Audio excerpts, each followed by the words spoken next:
Now, this is a huge moment for the Coachella Valley. It's the first time that the governor visits Valley field workers since he was elected. I was able to talk to him one-on-one inside this packing plant about two of his top priorities: vaccine distribution and opening up the economy. It's been a while since you've come back to this region in the eastern Coachella Valley, and you talked to field workers. You visited a vaccination clinic. What can you tell me about that and hearing Vidal Mendoza's story, the field worker?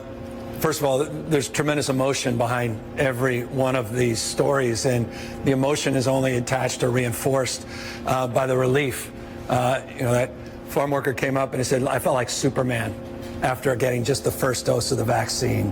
Not only did I feel safe myself, but that I felt like I wasn't going to contribute in any way, shape, or form to infecting my family." Now, let's talk about the hospitalization rates. I know that we are seeing a decrease. There's a drop. Do you think that we could see a full open economy soon in the state now that we see a drop? By the end of this calendar year, we'll likely hit that magical number, that herd immunity threshold, wherever, depending on how you want to analyze it, 80, 85%. That's my expectation, my belief as well. The vaccinations, the supply is starting to modestly increase, so you have to be honest. In the next few weeks, those constraints are very, very real.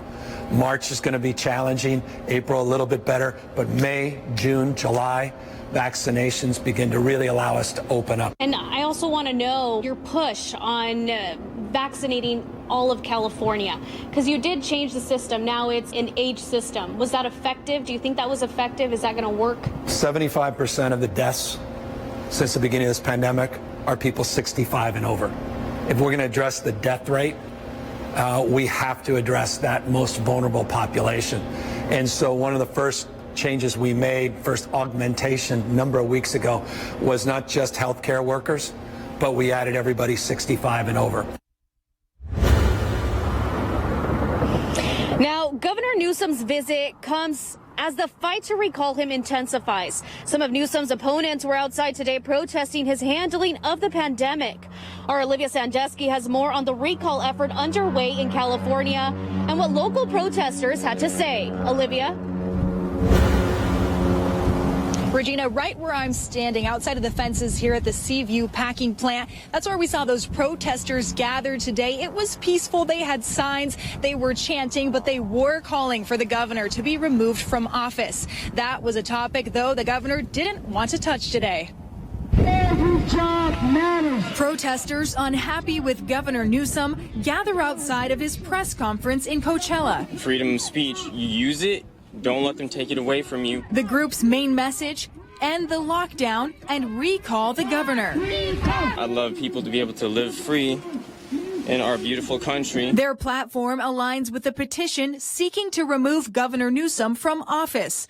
The organization Rescue California says almost 1.6 million signatures have been collected, and the verification process is underway. What the January report showed is that 84% of our signatures were valid, actually rounding up of 85.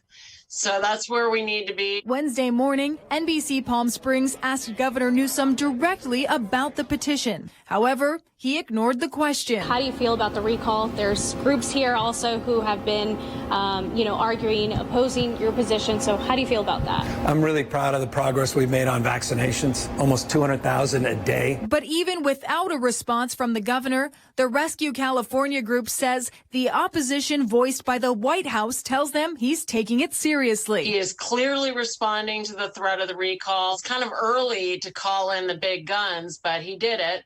They don't just decide to do it out of nowhere. Clearly, some phone calls were made. Locally, politicians are divided down party lines when it comes to the recall movement, with Senator Melissa Melendez in support, tweeting links to the petition, and Congressman Ruiz vocally defending the governor's actions. Governor Newsom saved millions of lives. As just 1 month remains before the petition deadline. It's going to take a little bit of time, but it's coming.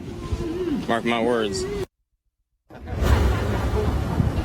If Rescue California can gather 1.5 million verified signatures by March 17th, that's the deadline, then an election will take place 60 to 80 days after that to decide on a recall. Reporting live in Coachella, Olivia Sandusky, NBC Palm Springs.